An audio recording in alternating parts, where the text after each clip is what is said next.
Welcome back to Hardwood Heroes. I'm Natalie LaFleur. And I'm Ty Carpenter. A bit of a chaotic week for basketball, but a couple cancellations couldn't keep us away. Yeah, so the show might look a little different tonight because of those cancellations. Of course, starting the week, level 3 snow emergency here in Athens, so we saw no games played in the TVC on Monday, and some even canceled. That was the same story on Tuesday, but all of those are at least set to be made up at a later date. Now, there was some hope that we'd avoid cancellations come Thursday and Friday, including in some crucial conference games, but still, we saw most postponed. But fortunately for us, Natalie, we did have one game played on Thursday. And this one was crucial for the Athens girls as they get closer to clinching yet another TVC Ohio title. And here to keep us in the loop is Athens reporter TJ Tilford. What's up, guys? The Athens girls are tightening their grip on another TVC title, and they have been terrorizing the conference all season. Taking a look at their schedule now, and you'll see the sheer dominance they have had over the TVC this season. They are relentless on defense, holding conference opponents to only 34 points per game. The girls' undefeated conference record was put to the test Thursday night against Nelsonville York. Through all the weather delays and cancellations, the Athens girls were finally back on the court. We pick up action in the first quarter where Ella Chapman drops a dime down low for Lex Kupel. The Bulldogs led 14-6 after one. But Inward would refuse to go away. Beautiful sidestep three here by Maddie Pitcock. That was her second of the quarter. The Buckeyes looked to take that momentum into halftime with the buzzer beater, but the suffocating Bulldogs defense would prevent a shot attempt, leaving the score at 28-18. And in the second half, it was more of the same. A steal here by Chapman pretty much sums up the night, as Athens will prevail 54-33, and another night to remember for Kupel. She put up 27 points in the victory. After the game, she had this to say about the team's defensive scheme. I think it's really helpful because we have a lot of help. We're able to help a lot, so then our guards are able to go out more and be more aggressive because they know if they get beat, we've got like a good help system so we can go back and cover it. So I think that works a lot for us. Yeah, TJ, it seems like the defense has been the highlight for the Bulldogs all season. It has been, Ty, and Athens has done a complete 180, switching their identity from offense to defense. Last year, the Bulldogs averaged 57.9 points per game, and this year they're only averaging 49.4. But like I said earlier, that's because they are holding teams to 34.2 points per game, the best in the TVC Ohio by a mile. Wow, that's a huge shift, but how does that translate on the court? Athens does a great job putting opposing teams into uncomfortable positions when they're driving. The on-ball defense is aggressive, and they are really smart when it comes to trapping in the paint and corners.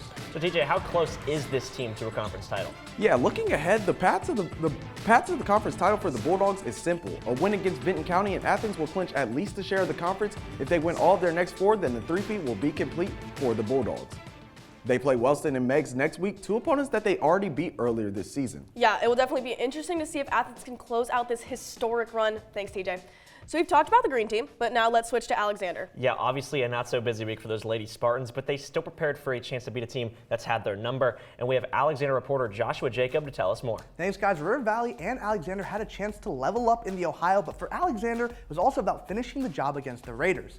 Now, in her 4 seasons with the Alexander Spartans, Morgan Grinstead has only beat River Valley once, and the numbers reflect why. Against the Raiders, the Spartans dropped their points per game by 10, meaning to change the narrative, Alexander needs to be productive shooting the ball.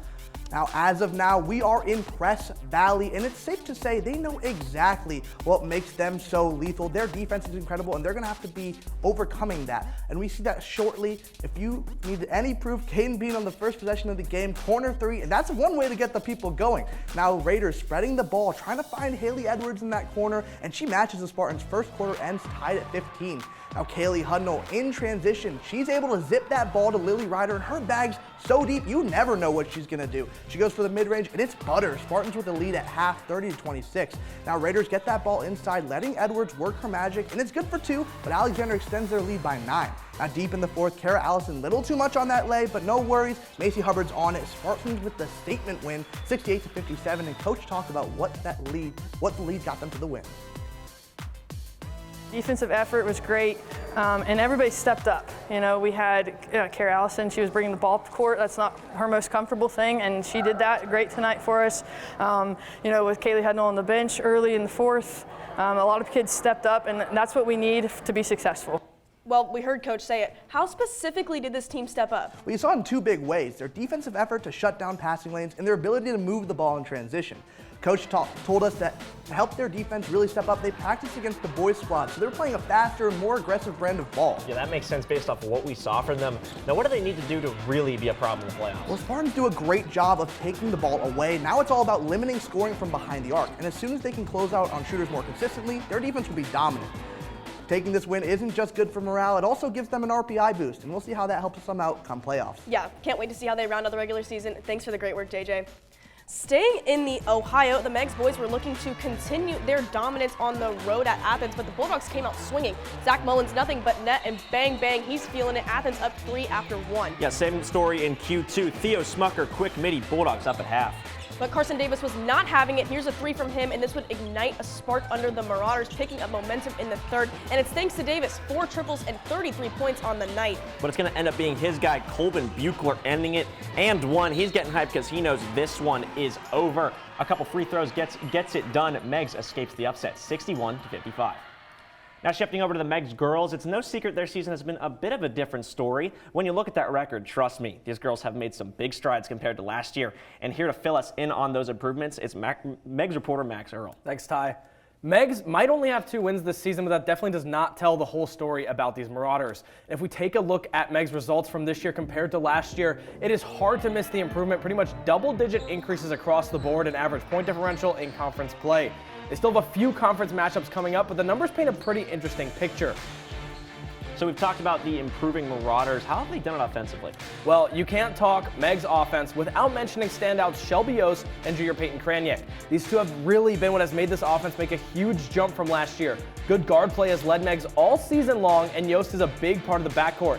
As for Kraniak, she fits their system really well, being able to consistently finish strong in the paint.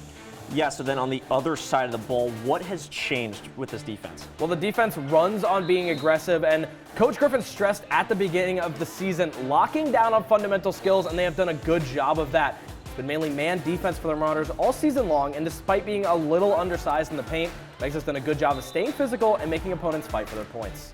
Megs head coach Mark Griffin had this to say about their squad, and he recognizes their improvements they've made throughout this season. He mentions Kraniak, Yost, and Ella Vaughn as being huge keys for their team, and how much their improvements this year have helped the team. Yeah, so 5 games left for the Marauders. Who's left before we get to the playoffs? Yeah, after all the chaos and rescheduling this week, they still have 3 conference opponents in Athens, Alexander, and BC. 2 important non-conference matchups as well in Eastern and Jackson, so plenty of opportunities to tune up going into the tournament. Only 1 senior is starting, and the JV squad is 9-3 this season. So things are looking up for the future of Megs. Yeah, it looks like Coach Griffin is doing a great job building this program. Thanks, Max. Now, I want to transition over to Nelsonville, York, but Natalie, I'm going to let you take the reins on this one. Thanks, Ty. 2 crucial games postponed for the boys this week, and NY reporter Sam Nolan is here with us to tell us more. Yeah, Natalie, like you said, 2 games postponed this week, but we still got to watch a game on Saturday, and it had some stakes attached to it. Now, allow me to explain how.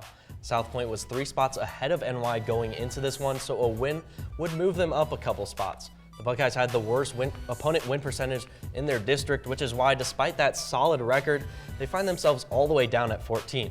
All of their wins have come against teams below 500, and as I mentioned before, that opponent win percentage was holding them back going into Saturday's game against South Point. But since the Pointers are in the same district as NY, this game could have some serious implications. So the big stage is set, and Alec Thompson is back in a limited capacity for it.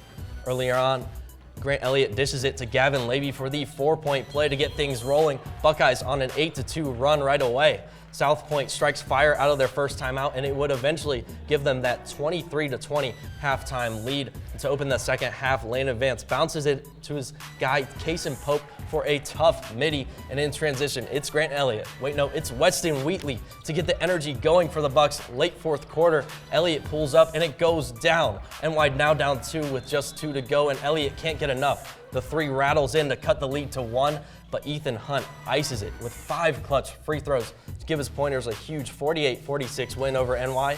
Coach Blaine Gabriel knows his Buckeyes have to bounce back quick. Well, I mean, there's no ifs, ands, or buts. I mean, this right here would have moved us up a little bit, and another win would have gave us a little bit of breathing room. But right now, our backs are against the wall.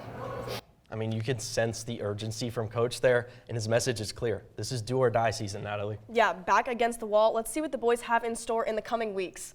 Okay, so NY plays 3 more teams below 500, which is still an opportunity to improve their win percentage and in turn their RPI ranking. But unfortunately, the Megs and Wellston games were moved past the tournament draw deadline, which means both games should still be a chance to tune things up before tournament play. Not much room for error left, so these next couple of weeks will be crucial for the Buckeyes. Yeah, for sure. It's crunch time for this boys team. Let's see how they finish it out. Thanks, Sam. A lot of snow this week, but hey, if you're snowed in, our social media is more than enough to keep you entertained. Find us on Instagram, X, Facebook, and TikTok. Yeah, you can think video recaps, highlights, whatever you can find, all in our social media. That includes video content on the WOUB PBS YouTube channel and written content at woub.org/heroes. But Natalie, we still have one team to talk about in the Ohio. Those VC girls have had a really impressive season so far. And of course, the conference is not decided yet, and they remain a threat at the top. And here to talk about their chances is VC reporter Louis Marco. Yeah, guys, the Lady Vikings are very much in the running for the conference title, but the path forward is a bit tricky. As TJ said earlier, Athens is undefeated in conference, leaving VC 2 games behind. Vinton County needs to win out and have Athens lose at least 3 of their last 4 to clinch the TVC Ohio outright. However, if Athens drops 2 of their final 4 games and VC wins out, both get a share. But if Athens wins their head-to-head rematch, VC would not only need to win out, but also need the Bulldogs to lose out for the same result. Now, beating Athens is definitely a tall task, but this Vinton County team certainly has the pieces to pull it off. Offensively, they utilize great ball movement, creating space and the best possible looks from the field. They also dominate the boards, creating second-chance shots and overpowering their opponents in the process. And they are relentless defensively, executing effective double teams which force low percentage passes and shots. Combine all 3 together, and you are looking at a team that is tough to beat. Yeah, I mean, Louis, you might even be underselling it a little bit. I mean, these numbers are impressive. Yeah, they've been putting up a net positive, scoring 51 a game while only giving up 42. We also see their physicality with the rebounding averaging 35 with 14 offensive boards. Don't forget those steals too, 14 a game as well. Those are numbers you can't ignore. That's not a team you want standing in your way. Yeah, looks like they can stack up with just about anybody. They gotta feel confident looking ahead. Yeah, well, Tuesday they take on River Valley. That one could get tricky. Then Thursday they got Megs at home. Wellston the very next day, but their last conference game is one you do not want to miss. We've talked about it, the Lady Vikings face Athens, and that could be for the conference. So it's on the table. Again, they do need a bit of help, but with a team like this, we just might have to wait and see where this goes. Yeah, this one could definitely go down to the wire. Thanks, Louis. So while you're waiting, you can at least see where things stand as of right now. Not a lot of games, but still a little bit of movement for the girls. That's Athens and VC, of course, still sitting at 1 and 2. But Alexander, they jumped to 3rd after that win over River Valley and went right behind, sitting at 5th. Megs and Wellston rounding out the bottom. And for the boys, Megs escaped that near upset at Athens, so they still sit in 1st. Yeah, Wellston is only 1 loss behind the Marauders at 2nd. VC and River Valley still fighting it out at 3rd and 4th. No different from last week. Yeah, same for Alexander at 5th. Still no change there, and Alexander remains at the bottom. But now let's hop over to the Hawking. How about we check in on those Tomcats? Yeah, these Trimble boys have been a stubborn team all season, and they had the chance to play spoiler at Waterford. And joining us to break down this one is Tomcats reporter Brody Montgomery. Yeah, thanks, guys. Stubborn is definitely the word for this team. They tend to give opponents a scare, but especially when they see them a second time around. Check it out. When they faced Southern and Eastern the first time, they lost by at least double digits. Fast forward to the second game, and they only lost by 5 and 1 points, respectively. The Tomcats did play Waterford well in their first matchup, only losing by 5 points in overtime. Now, let's see if this trend can stay true for the Tomcats. Waterford would start off hot like this Pinnock spin and hop step to the hoop. The first half was all Waterford. Now let's jump straight into the second half because that's where this game starts to ramp up. Boob Osborne would nail this huge 3 in the third to cut the Wildcat lead within 5. On Waterford's next possession, Pinnock would hit another deep 3 to answer the Tomcats score. But when you're playing Trimble, you always have to look out for Brady Jasek as he nails this tough layup as the third quarter expires. As the fourth got underway, Jasek would heave up this 3 and drain it. Just moments later, Hunter Brandaberry would do it too. He makes the game-tying shot from behind the arc. However, Waterford would survive the Tomcat comeback in the final minutes, going on to win 54-47. So Trimble was able to keep things close, but Waterford would seal the deal in those waning moments. Yeah, but after being down so much in that first quarter, it's kind of remarkable they stayed in it so long. Oh, for sure. But between turning the ball over and missed shots, as well as fouls, they didn't do themselves any favors. Yeah, but to keep it close, they must have done something well. Yes, simply put, they played more like a team. Coach Tabler mentioned after the game that they communicated on the court better than earlier in the season, which allowed guys like Brandon Berry and Walton to contribute. But looking at the Wildcats, they really just played to their style of basketball, using their size to capitalize off the Tomcats' mistakes, which allowed them to take over the game early and keep them in that win column. Yeah, I mean, when you have the size advantage, it really allows you to control the game. Absolutely. That allowed their offense to open up and start nailing shots from downtown, as Lang and Pennant combined for 6 total threes. Tough to beat that. So Trimble drops their 6th straight, but Waterford, they're still in the mix with a shot for that title. Yeah, it just gets more exciting in the Hawking every week. Thanks, Brody. Well, you just heard Waterford still has a shot at the Hawking, but they're just one of 3 teams in that spot. Yeah, we've got a 3-horse race between them, Southern, and Belpre, and who else but Andrew Woods is here to break it down. Thanks, guys. The TVC Hawking race is almost over, and Southern, who have never won back-to-back Hawking crowns, seem poised to repeat as outright champions. However, if things go their way, Waterford or Belpre could snag a share of the title. This season, Southern has dominated the TVC Hawking. They've already clinched a share of the title. The Tornadoes can claim the title outright with just one more conference win. However, if they lose out, the door is open and Belpre and Waterford could claim a share. First, Waterford has 2 conference games to go, one against Eastern and one against Belpre. If they win both and Southern loses out, the Cardiac Cats will claim their first crown since 2017. Now we know how Waterford and Southern can win the TVC Hawking. How can Belpre do it? Belpre's path is the same as Waterford's. If Southern loses out, Belpre can claim a share by winning their 3 remaining conference games. And as I mentioned earlier, Belpre and Waterford play each other, so that game could determine who claims a share of the title. In summary, Southern is in the driver's seat, but the race isn't over just yet. Yeah, definitely an interesting battle for the title, but who's leading the way out of all of the contenders? For Southern, it all starts with Reed Brinegar.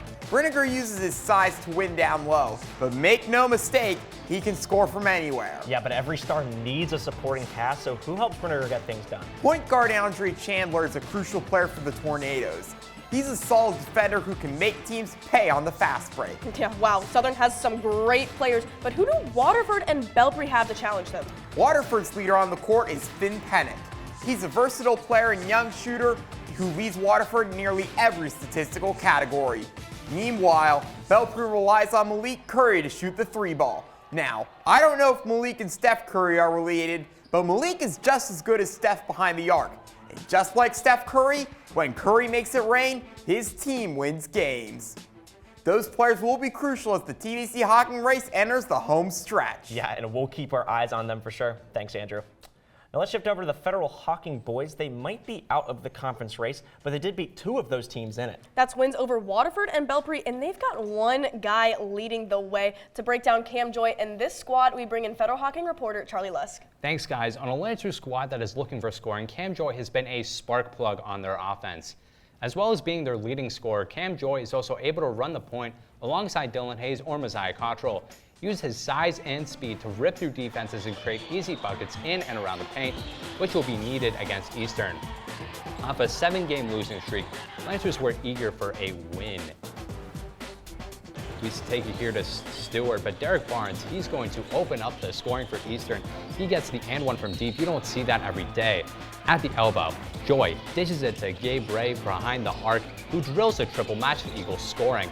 Lancers start off strong, but plays like this from Ethan Edwards let the Eagles cut the lead down to 1, 29-28 Fedhawk at half. And speaking of Edwards, he finds an open lane. It's off, but gets the effortless putback. A Fedhawk inbound play is clogged by a swarm of Eagles. Colton Lloyd then drives down coast to coast and dishes it to Edwards again, who gets the fast break bucket. Down big in the third, Messiah Cottrell makes a nice play to rebound his own shot for the bucket, but it's too little too late as the Eagles scoring frenzy Eastern grabs the 62-45 road win. Another tough loss for Fedhawk, but in the face of a tough Eastern team, how much did Cam Joy step up? Joy made his presence known early as the Lancers were leading the Eagles. Yeah, despite the loss, Joy made a large impact in the half court. Oh, you said it, Ty. In the first half, Joy could drive to the bucket with ease as well as being one of the main facilitators for Fedhawk. But Eastern ran away with this game. What defensive adjustments did they make to stop him and the Lancers offense? A stronger zone defense in the second half, forced tough shots, and end possession turnovers. After the Lancers controlled the first half, the Eagles were able to clog the passing lanes and grab offensive rebounds to reclaim the momentum of the game. With Gabe Ray getting in foul trouble early, new faces had to step up. Experimenting with a new rotation, Coach Vernon gave critical minutes to Jackson Joy, freshman, and Noah Blake to start, who grabbed 11 first-half points.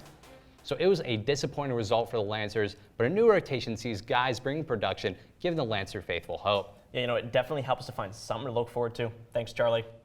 Now, the Fed Hawk girls are in contention for their conference title, but tied with them is Waterford and Eastern. Yeah, all of them with 6 wins in the Hawking. It's as close as it gets. Let's bring in Waterford reporter Jamie Spears to tell us more. Yeah, guys, this race is tight. And as you just said, there's a 3-way tie for first place in the Hawking between Fed Hawk, Waterford, and Eastern.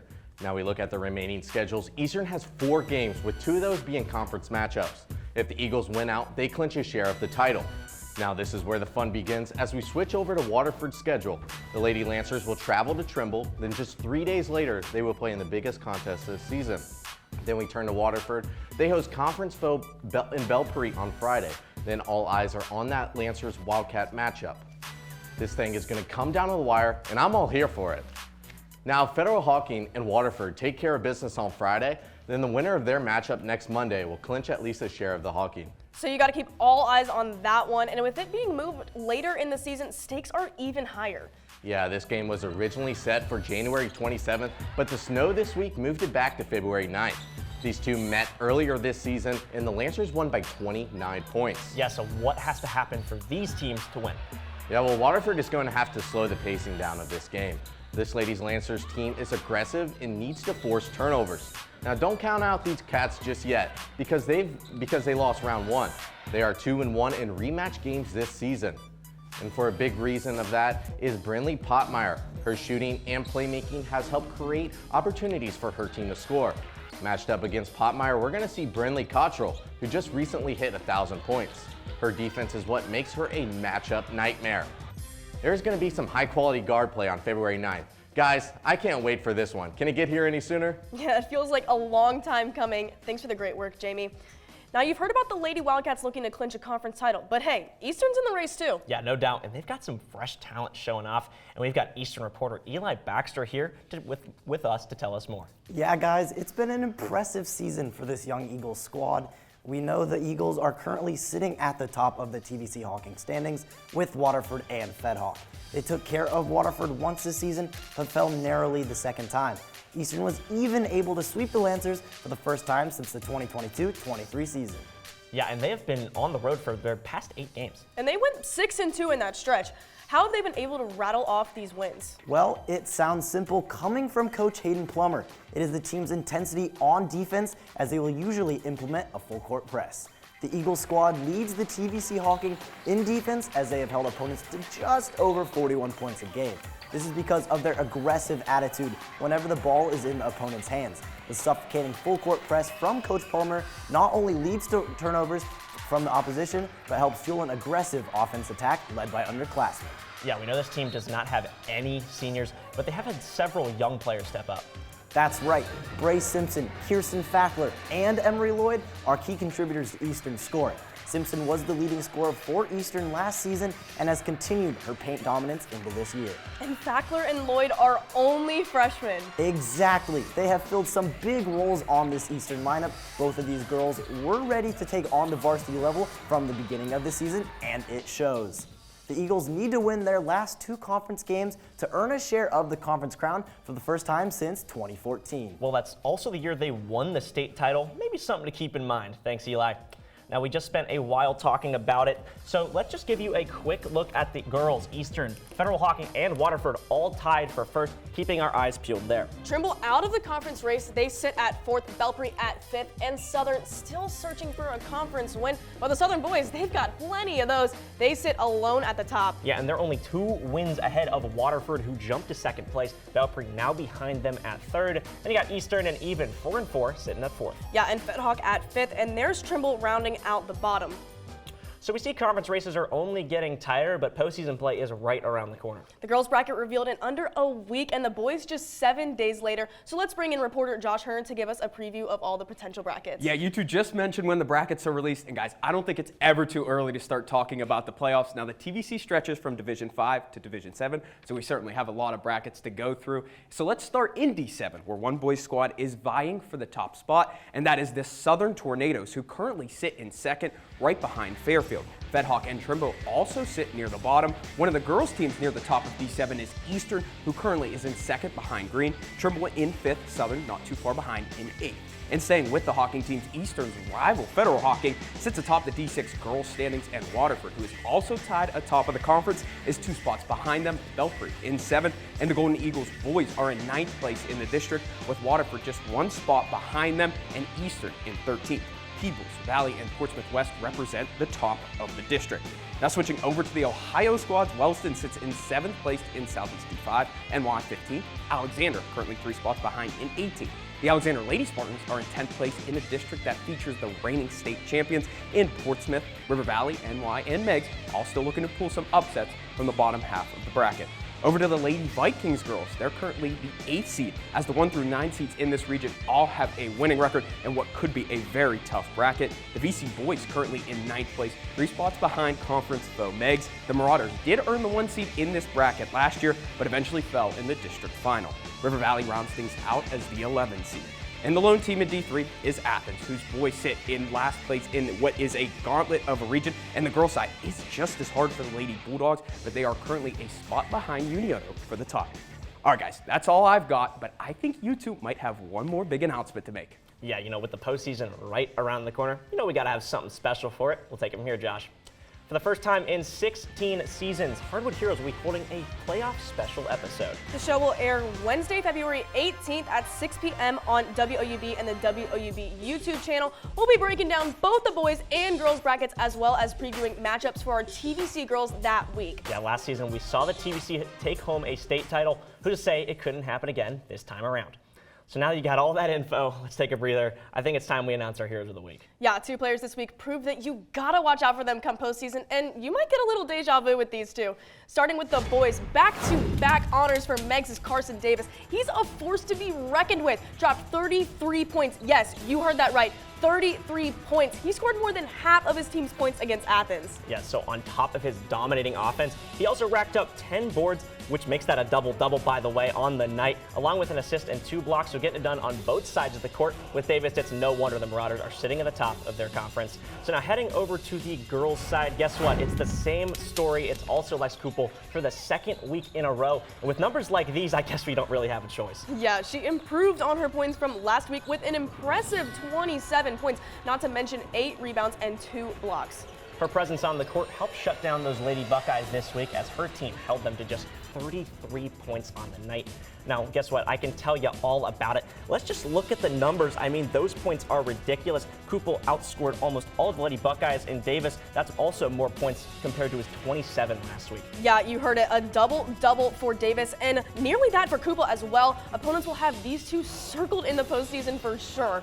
Yeah, in top of their conferences for a reason. You can tell why with these numbers, and surely top players for their teams as well. It's really not a surprise why these two are here 2 weeks in a row, and definitely a more dominant night for both those two. But for this week, that's going to do it. All 4 of our conference races are coming down to the wire. The Athens girls and Southern boys could win their conferences outright, and of course the girls race for the Hawking is still neck and neck. As those heat up, be sure to check out our socials throughout the week, and as always, reminding you to be heroic.